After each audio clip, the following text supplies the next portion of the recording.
First round report. Sabarimala സ്വർണ്ണക്കൊള്ളക്കേസിൽ താൻ മാത്രം പ്രതിയാകുന്നത് എങ്ങനെയെന്ന് മുൻ Devaswom board president A Padmakumar. Devaswom board തീരുമാനത്തിൽ കൂട്ടുത്തരവാദിത്തമുണ്ട്. ബോർഡ് അംഗങ്ങളുടെ അറിവോടെയാണ് ചെമ്പെന്ന് രേഖപ്പെടുത്തിയത്. ഉദ്യോഗസ്ഥർ പിച്ചള എന്നെഴുതിയപ്പോഴാണ് ചെമ്പെന്ന് തിരുത്തിയതെന്നും പത്മകുമാർ പറയുന്നു. ജാമ്യാപേക്ഷയിലാണ് പത്മകുമാറിന്റെ വാദം.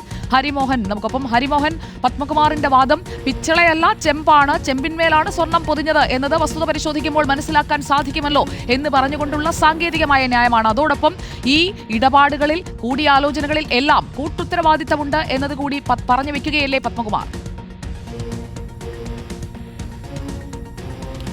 തീർച്ചയായിട്ടും സുജയ, ജാമ്യാപേക്ഷയിലാണ് പത്മകുമാർ ഇത്തരത്തിലുള്ള വാദങ്ങൾ ഉന്നയിക്കുന്നത്. അതിൽ സാങ്കേതികമായിട്ടുള്ള വാദങ്ങളാണ് കൂടുതലായിട്ടും പത്മകുമാറിൻ്റെ ഭാഗത്തുനിന്ന് വരുന്നത് എന്നുള്ളതാണ് മനസ്സിലാക്കാൻ സാധിക്കുന്നത്.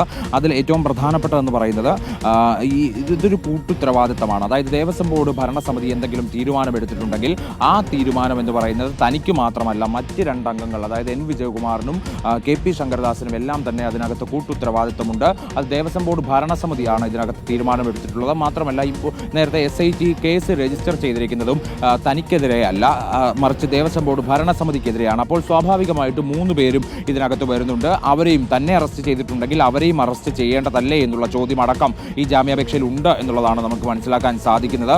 താൻ മാത്രം പ്രതിയാകുന്നത് എന്തുകൊണ്ടാണ് എന്നുള്ള ഒരു ചോദ്യം പത്മകുമാറിൻ്റെ ഭാഗത്തു നിന്നുണ്ടാകുന്നു. മാത്രമല്ല, ഉദ്യോഗസ്ഥരുടെ ചില നീക്കങ്ങൾ, അതായത് ഫയൽ നീക്കങ്ങളുമായി ബന്ധപ്പെട്ടുള്ള കാര്യങ്ങളാണ് പത്മകുമാർ അതിനകത്ത് പറയുന്നത്. അതായത് ഉദ്യോഗസ്ഥർ പിച്ചള എന്ന് രേഖപ്പെടുത്തുകയായിരുന്നു, പക്ഷേ താനാണ് അത് ചെമ്പ് ഉപയോഗിച്ചാണ് പാളികൾ നിർമ്മിച്ചത് എന്നതിനാൽ താൻ അത് മാറ്റി, പിച്ചള മാറ്റിക്കൊണ്ട് അത് ചെമ്പ് എന്ന് മാറ്റി.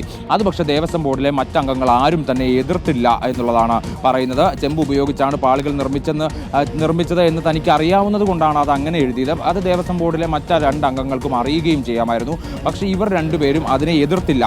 ഇത് രേഖപ്പെടുത്തിയ ശേഷം പിന്നീട് എതിർപ്പുണ്ടായാൽ പോലും അപ്പോഴും എതിർക്കാൻ കഴിയുന്ന ഒന്നാണ്. അതായത് ഇതിന് സമയപരിധിയില്ല, അല്ലെങ്കിൽ പിന്നീട് അത് തിരുത്തൽ വേണമെങ്കിൽ അത് അപ്പോൾ ആവശ്യപ്പെടേണ്ടതാണ്. പക്ഷേ ഇതൊന്നും തന്നെ ഇവരുടെ ഭാഗത്തു നിന്നുണ്ടായില്ല. അപ്പോൾ പിന്നെ എങ്ങനെ താൻ മാത്രം പ്രതിയാകും, താൻ മാത്രം ഉത്തരവാദിയാകും എന്നുള്ളതാണ് പത്മകുമാർ ചോദിക്കുന്ന ഒരു പ്രധാനപ്പെട്ട കാര്യം. പിന്നെ ആവർത്തിക്കുകയാണ് സ്വർണ്ണക്കവർച്ചയിൽ തനിക്ക് പങ്കില്ല എന്നുള്ള വാദം കൂടി ജാമ്യാപേക്ഷയിൽ സൂചിപ്പിക്കുകയാണ് പത്മകുമാർ എന്നുള്ളതാണ്. ഏതായാലും പത്മകുമാറിന്റെ ജാമ്യാപേക്ഷ നാളെ കൊല്ലം വിജിലൻസ് കോടതി പരിഗണിക്കും എന്നുള്ളതാണ് അറിയാൻ കഴിയുന്നത്.